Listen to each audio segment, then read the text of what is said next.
ओम श्री गणेशाय नमः। ओम श्री विष्णवे नमः। आप सभी का मेरे YouTube चैनल पर हार्दिक स्वागत है। फाल्गुन मास के शुक्ल पक्ष की एकादशी को आमल की एकादशी यानी कि रंग भरी एकादशी के नाम से जाना जाता है। आमल की एकादशी के दिन आंवले के वृक्ष की पूजा का विधान है और आंवले का एक नाम आमल की होने के कारण ही इस एकादशी का नाम आमल की रखा गया है। आज के दिन भगवान श्री हरि माँ लक्ष्मी जी के साथ साथ भगवान शिव और माँ पार्वती जी की भी पूजा का विधान है।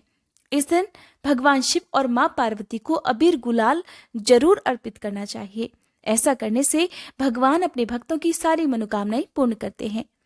एकादशी व्रत को अन्य सभी व्रतों की तुलना में कठिन माना जाता है, लेकिन फाल्गुन मास की एकादशी के दिन यदि श्रद्धा और भक्तिभाव से केवल पूजा भी कर ली जाए और एकादशी के नियमों का पालन भी कर लिया जाए तो मनोवांछित इच्छा तो पूर्ण होती ही है, अगले पिछले सभी जन्मों के पापों का भी नाश हो जाता है और ऐसा व्यक्ति अंत में सभी सुखों को भोगकर मोक्ष को प्राप्त होता है।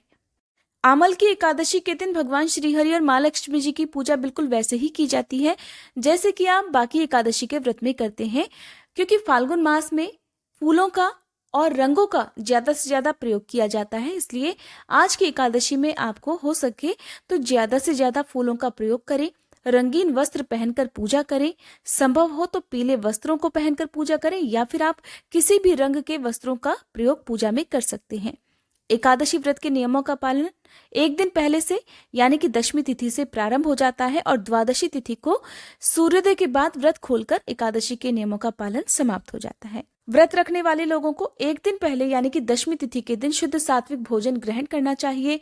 तुलसी दल सूर्यास्त से पहले पहले ही तोड़कर रख लेने चाहिए, क्योंकि एकादशी के दिन किसी भी प्रकार की फूल पत्ती या वनस्पति को तोड़ना वर्जित होता है और भगवान श्री हरि अपना कोई भी भोग बिना तुलसी दल के स्वीकार नहीं करते हैं, क्योंकि आमल की एकादशी है। आंवले का फल या आंवले के पत्ते या आंवले के वृक्ष की पूजा आज के दिन जरूर की जाती है।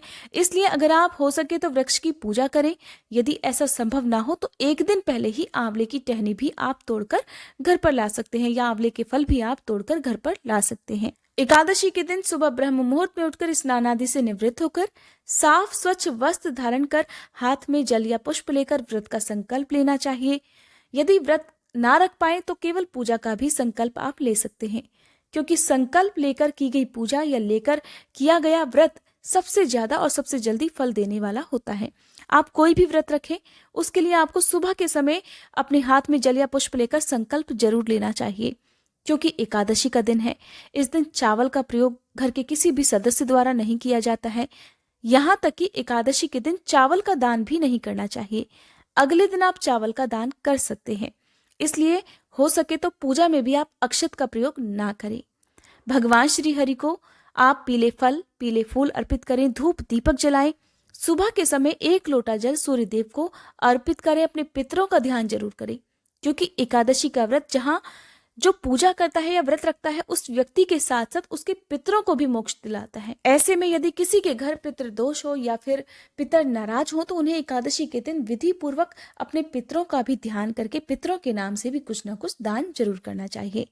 फिर एकादशी के दिन भगवान श्री हरि माँ लक्ष्मी जी, भगवान शिव और माँ पार्वती जी के साथ साथ अपने सभी आराध्य देवी देवताओं की पूजा करके धूप दीपक जलाकर व्रत की कथा पढ़नी या सुननी चाहिए। आरती करके क्षमा याचना करनी चाहिए। और क्योंकि एकादशी का दिन है, तुलसी जी में जल तो अर्पित नहीं किया जाता है, लेकिन तुलसी जी की पूजा जरूर की जाती है। तो तुलसी जी के गमले में सुबह और शाम के समय 1 दीपक जरूर जलाएं। एकादशी के दिन अपने घर के मुख्य द्वार को साफ करके वहां पर भी 1 दीपक जलाएं।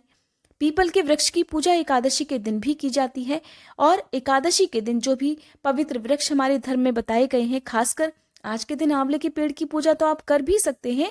आंवले के पौधे का दान भी आप कर सकते हैं। संभव हो तो पवित्र वृक्षों के नीचे दीपदान करें या बहते जल में भी दीपदान आप कर सकते हैं। एकादशी का व्रत रखने वाले लोगों को कम से कम बोलना चाहिए, हो सके तो मौन रहकर व्रत रखना चाहिए। किसी भी प्रकार का क्रोध नहीं करना है, झूठ चोरी पाप निंदा नहीं करनी है।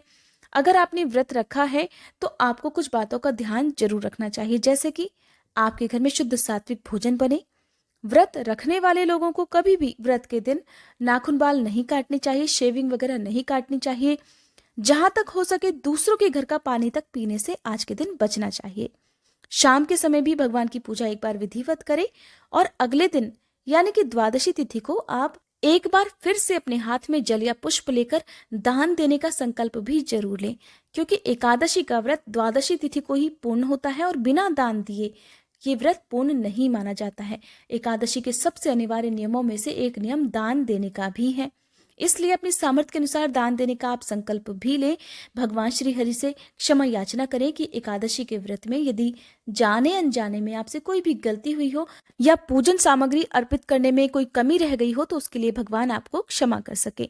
आप अपनी श्रद्धा के अनुसार, सामर्थ्य के अनुसार आज जो कुछ भी दान करेंगे उसे भगवान श्री हरि स्वीकार करें, ऐसा आशीर्वाद वे आपको प्रदान करें। इस तरह आप द्वादशी तिथि के दिन भी विधि पूर्वक और श्रद्धा और प्रसन्न मन से कुछ न कुछ दान करें, क्योंकि जिस तरह से एकादशी का व्रत महत्वपूर्ण होता है उसी तरह से पारण का मुहूर्त भी और पारण की विधि भी महत्वपूर्ण होती है। कई लोग एकादशी का व्रत तो रखते हैं लेकिन पारण के मुहूर्त का ध्यान नहीं रखते हैं। पारण का मुहूर्त बीत जाने के बाद अक्सर कई लोग पारण करते हैं यानी कि व्रत खोलते हैं, तो ऐसे में किए गए व्रत का पूर्ण फल प्राप्त नहीं होता है। साल 2022 में फाल्गुन मास के शुक्ल पक्ष की आमल की एकादशी है 14 मार्च सोमवार के दिन, और इसी दिन एकादशी का व्रत भी रखा जाएगा। जब भी एकादशी की तिथि 2 दिन तक होती है तो ऐसे में द्वादशी तिथि युक्त और सूर्योदय व्यापिनी एकादशी का व्रत रखना चाहिए। एकादशी तिथि प्रारंभ होगी 13 मार्च रविवार की सुबह 10:23 से, जिसकी समाप्ति होगी 14 मार्च सोमवार की दोपहर 12:05 पर। अगर बात करें सूर्योदय व्यापिनी तिथि की तो 14 मार्च सोमवार के दिन ही सूर्योदय व्यापिनी और द्वादशी तिथि युक्त एकादशी है। 14 मार्च सोमवार के दिन सूर्योदय का समय रहेगा सुबह 6:40 और सूर्यास्त का समय रहेगा शाम 6:31 पर। द्वादशी तिथि प्रारंभ होगी 14 मार्च सोमवार की दोपहर 12:06 से, जिसकी समाप्ति हो जाएगी 15 मार्च मंगलवार की दोपहर 1:12 पर। 15 मार्च मंगलवार को यानी कि द्वादशी तिथि को सूर्योदय का समय रहेगा सुबह 6:39 और सूर्यास्त का समय रहेगा शाम 6:32 पर। एकादशी का व्रत हमेशा द्वादशी तिथि को सूर्योदय के बाद और हरिवासर का समय बीतने के बाद ही खोला जाता है। हरिवासर के समय खोला गया व्रत भगवान कभी स्वीकार नहीं करते हैं। द्वादशी तिथि को व्रत पारण का मुहूर्त रहने वाला है 15 मार्च मंगलवार के दिन सुबह 6:40 से लेकर 9:45 तक। यही वो शुभ मुहूर्त है जिस समय आपको हर हाल में द्वादशी तिथि के दिन अपना व्रत खोल लेना चाहिए। ये थी आज की जानकारी। अगर आपको वीडियो पसंद आई हो तो वीडियो को लाइक, शेयर, चैनल को सब्सक्राइब और बेल आइकन प्रेस करना मत भूलिएगा।